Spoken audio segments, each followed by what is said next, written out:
This has been really a great opportunity to work and get on our show in our community awareness segment, the wonderful Broyles Foundation. I have Betsy Broyles Arnold with me this morning. Betsy, good morning. Good morning. Thank you for having us. No, thank you for being on the show. And I also have a wonderful returning friend of mine to the show who has also been involved in the Broyles Foundation.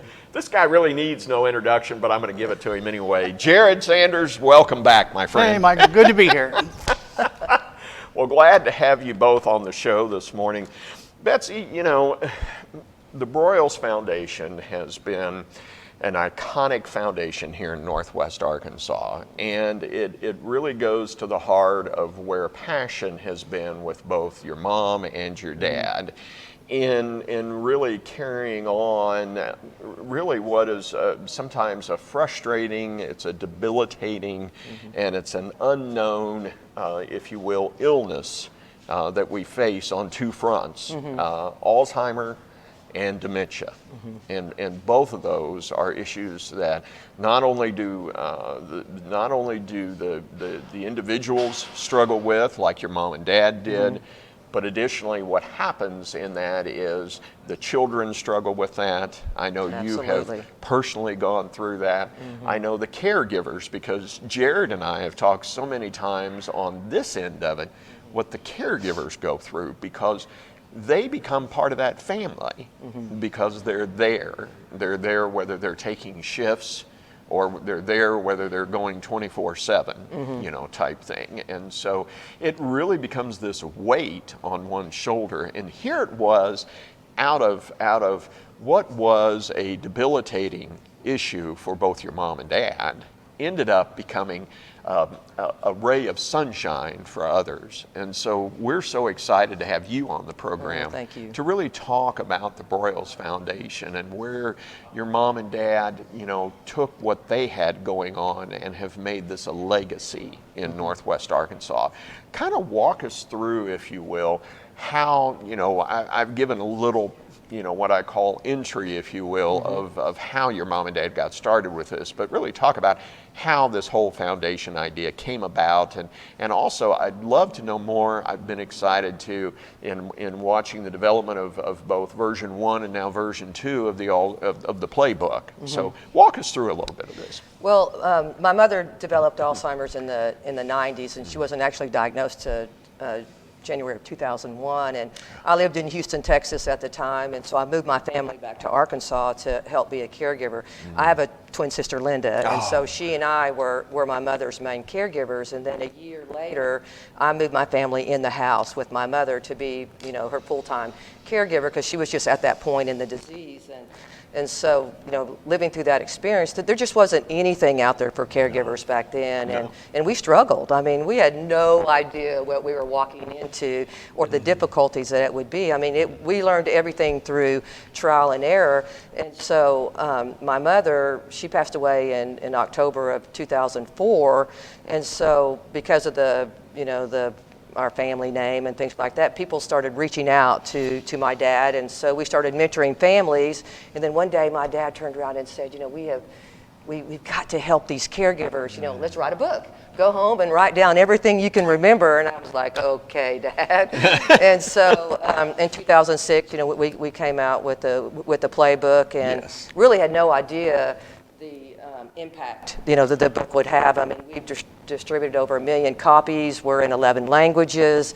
And then, so in 2008, I actually came to work for the foundation and was just, you know, doing distribution and things like that. Well, I read an article, and it talked about, at the end of it, it said less than 10% of caregivers understand how to care for this disease. And I thought to myself, that is so true. No one understands how to care for this disease. And I thought, there's so much more we could be doing rather than just giving away a playbook. And so we started traveling around the country, my dad, myself, and my daughter, Molly, because, you know, my kids lived in the house. So there, you know, it was multi-generational. And so we started traveling around the country and training, you know, at-home caregivers.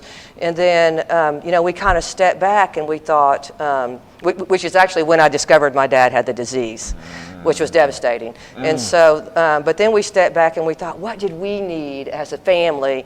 And so one by one, we just started adding things in. You know, we thought, gosh, okay, we have the education, you know. Exactly. And we thought, well, we would have loved to have been able to visit with someone. So, you know, we started counseling. And then we opened an office up. We worked out of our house for, you know, 8 years, I guess. And then we opened an office up in 2015. And so then we added, you know, support groups. So we lead 3 support groups, and we're adding a 4th one in Bella Vista next month.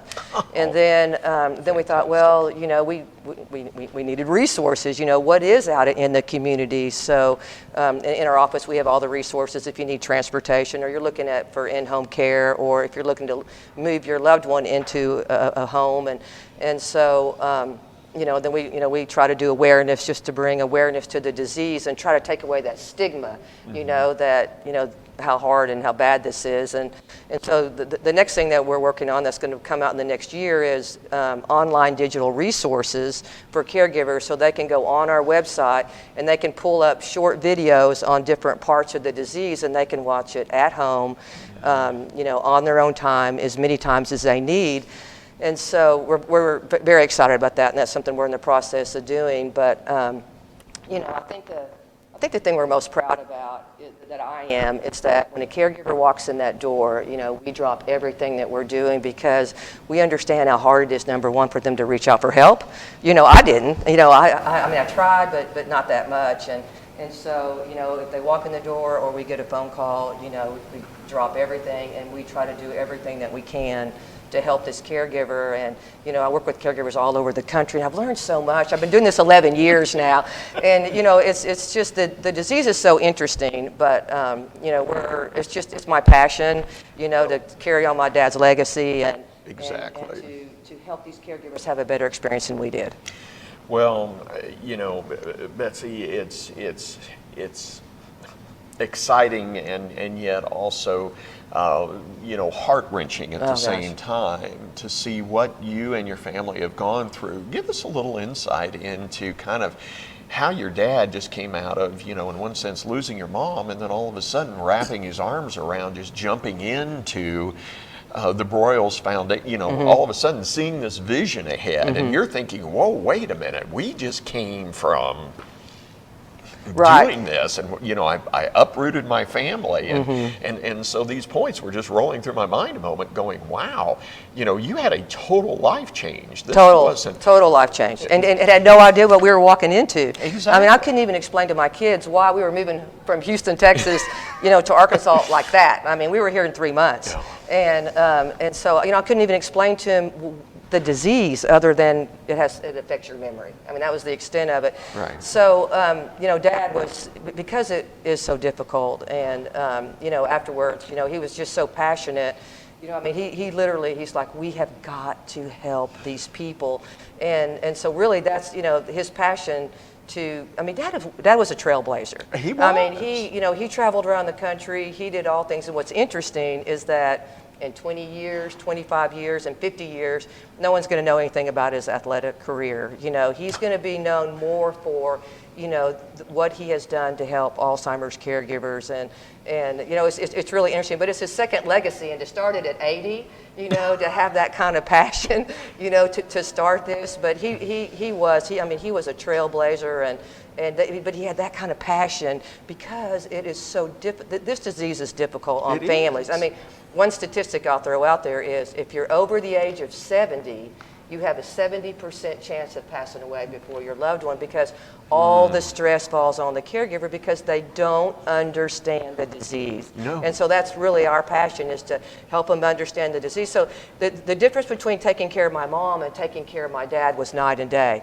We were educated. We knew what to do. We knew how to communicate, which is the key.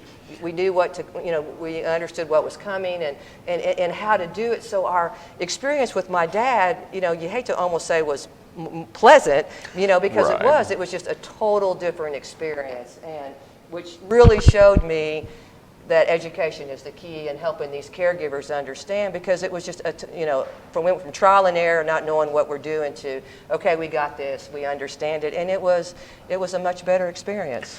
Well, and now, fast forwarding, here we are, we have wonderful events that are going on with the Broyles Foundation. I mean, I was looking out there this morning and on Facebook again, on the Broyles Facebook site, and here it is. You've got continuing education going on. You've got really involvement of, just like you talked about, caregivers and caregivers at different levels, whether those are certified caregivers because they need that training additionally to understand the changes in the environment, and yet also these events. And I'm excited to be talking this morning with Jared as well. And Jared, you know, wow, you served as co-chair, and we're going to show some kind of photographs here, some images, if you will, of what has become also a legacy that folks look forward to, Betsy, and that is the Dine and Drive event. And Jared, you were involved in that, and talk to us a little bit about that event. And we're going to roll, I think, some pictures here, if you will, of kind of the event, and this is the evening piece, I know, and we'll kind of, if we can kind of re-roll those just a minute as we talk through this. But also we've got, I want to talk about really the golf piece of this first, and then move to the dine piece, because I'll tell you, both fabulous events, both. Oh, and fun too. Oh. So, and you were also a vice co-chair, I believe, or a co-chair. Yes, I've been a volunteer actually for 4 years. And I actually met the Broyles. Coach Broyles came to our facility. We opened a first standalone memory care in Northwest Arkansas. And so he dedicated a room for us, and that's where I met him and Betsy. And so we volunteered for their main event of the year, their fundraising event, the Drive and Dine for Dementia. Yes. It was great. So, there's a lot of charities you can contribute to, but having one that keeps all the money local and actually you can see the benefit of what they do immediately, you don't have to reinvent the wheel. You can, get the playbook, learn what you need to do to get through the hard situations with your family. Oh. And I got to say, it's really fun. There's celebrities there. One of the years I sat next to Coach Broyles and his old football team from the 60s that won the national championship. Barry Switzer was there. And I'm an OU fan, so, it's I just sat there and listened to the stories these guys had to say, and all the stuff they did. And I was like, wow, this is history right here. It is. And so it's fun and it's rewarding.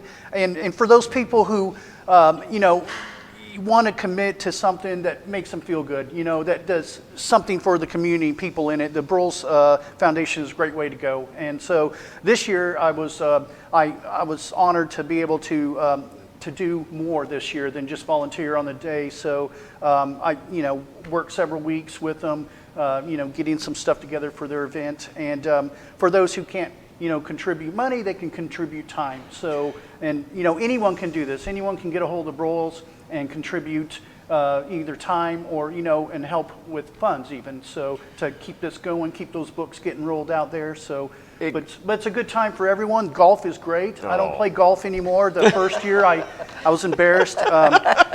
But so I mean, I had to take a mulligan every hole. That was horrible. So well, yeah, But the dinner, Chef Miles James does the dinner, and it's the best steak I get every year. And my gosh! Downstream donates the meat. And, I mean, Chef Miles James prepares and it is a fabulous dinner, and you get to dress up, take your loved one. I take my wife, and that's about the only thing she likes to go to. Well, I think, Jared, you were telling me that your wife ended up being quite excited to go because it was an opportunity for her to buy a new dress and yeah. That's fun. It's always fun going shopping for several days before an event like that. So it's good they had an open bar. Really helps with the stress. So. Well, and this year we had Bobby Bowden and Mark May as our speakers, and Bobby Bowden is will be 90 in November, and Yeah. he was unbelievable. He was wasn't great. he? We kind of did a Q&A, and he sat up there and talked for 20 minutes, and it was just amazing Yeah. to hear him. It was speak. great. It was great. It's always a good time. But yeah, so dinner. They have a silent auction and everything. So and these jackets, Jared, see if you can pull the picture on. Oh yeah, for those who can golf. Yes. You win. You get a nice, beautiful, custom fit jacket. So yeah, it's great, and you get a little trophy to stick on your mantle. So if you Yes. weren't into sports when you were in high school or college, you can certainly make up for it now. So. Well, I think it was Walker Brothers. Walker Brothers Yes, donated. I mean, They're look at fantastic. They're a those. great partner. Here is the award right here. This is a fabulous award that's given out each year. And I'll tell you, it talks to the passion of giving in Northwest Arkansas. Well, Betsy, it really does. Thank you. It really does. And I'll tell you, one of the things that has most interested me is not only the comments you made a few minutes ago about, kind of carrying on this legacy. What's next? I mean, here it is. Now, this is where, again, you moved the family from Texas. You're jumping in, into the 12-foot into this pool in the unknown, if you will. Now, all of a sudden, here you are. 10, 12 years later, you've moved this foundation by leaps and bounds with not only your dad's passion, your passion, the vision of everybody involved in the Broyles Foundation, but now all of a sudden, what is the next generation for this? I mean, well, as far as what we're doing, we've got these these videos that we're working on, and by the time we complete these, there'll probably be 50 to 100 videos. Wow. And then we are very blessed to get a trademark called Dementia Friendly Partners in products. And then we've also applied for one in services so we can ease the decision-making process for caregivers. Because there are certain products out there, I remember, standing in Walmart, trying to buy some, diapers for my mom at the end, and it was late one night, and just trying to, read through. It's been a long time since I bought diapers, and so, I'm just trying to read through, all the products, and you just don't know what to buy. So it's like a good housekeeping seal, Yes. for people dealing with dementia. So we're very excited about that, and we're in the process of, working with some partners and building that.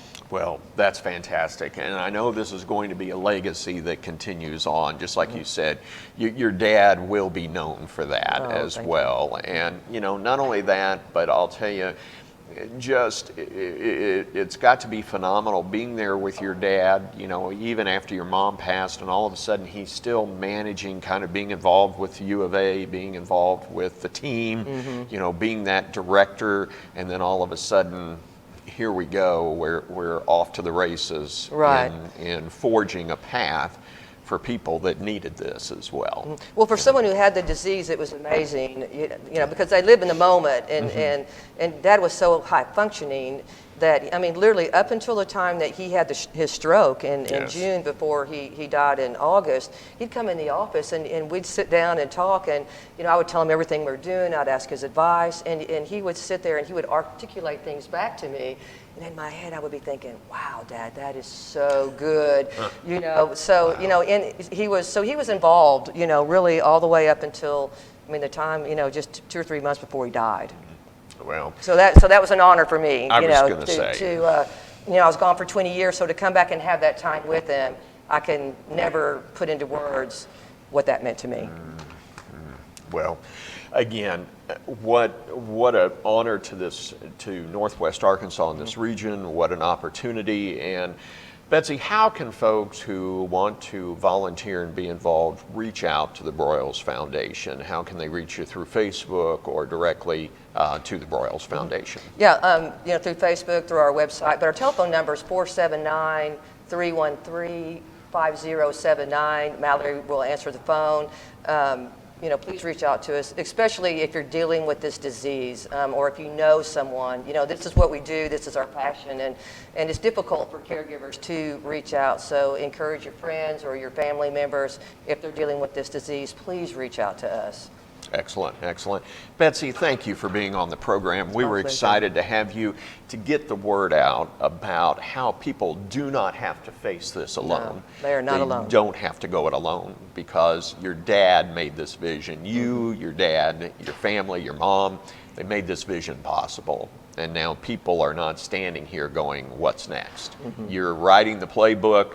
You're, getting the folks educated in this field to not have that, what I call that heightened tension of trying to walk through this alone. And that is fantastic. No one can do it alone. No. I assure you that. No. I tried. It takes a village. It takes a village. It takes does. all of us, in Northwest Arkansas, and we have a great community, and we do all work together very well, and we're so blessed to be here and to be a part of it. Well, fantastic.